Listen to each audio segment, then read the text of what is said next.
सर्वांना माझा नमस्कार. तर आज आपण पाहणार आहे कोणत्याही 10 नैसर्गिक क्रमवार संख्यांची बेरीज करूया फक्त 10 सेकंदात. तर ती कशी करायची याची ट्रिक मी आज तुम्हाला दाखवणार आहे. तर पहिला उदाहरण आहे 33 ते 42 या क्रमवार नैसर्गिक संख्यांची बेरीज किती. जर आपण परीक्षेत 33 अधिक 34 असं जर करत बसलो तर आपला वेळ मात्र खूप जाऊ शकतो. त्याच्यामुळे असे न करता आपण जी संख्या दिलेली आहे त्याच्यामध्येच फक्त 4 मिळवायचे. तर 37 आलं उत्तर. मग या 37 आलेलं उत्तर जे आहे त्याच्या 7च्या पुढे म्हणजेच 7च्या पुढे 5 दिला की आपलं उत्तर बरोबर येऊ शकतो.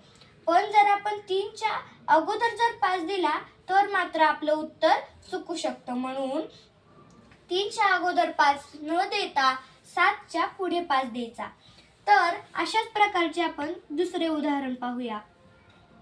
दुसरे उदाहरण आहे 53 ते 62. तर इथं जी ट्रिक लागू झालेली आहे तीच इथं लागू होऊ शकते म्हणजेच होणार.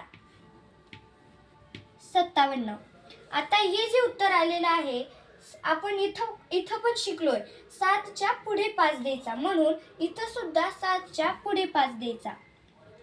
या दोन्ही उदाहरणांची जेवढी उत्तरं आली आहेत ती आपण कच्च्या वहीत किंवा कॅल्क्युलेटरवर करू शकतो. पण आपल्याला परीक्षेत मात्र कॅल्क्युलेटर उपयुक्त नसतो. त्याच्यामुळे आपण कच्च्या वहीत ही उदाहरणं सोडवू शकतो.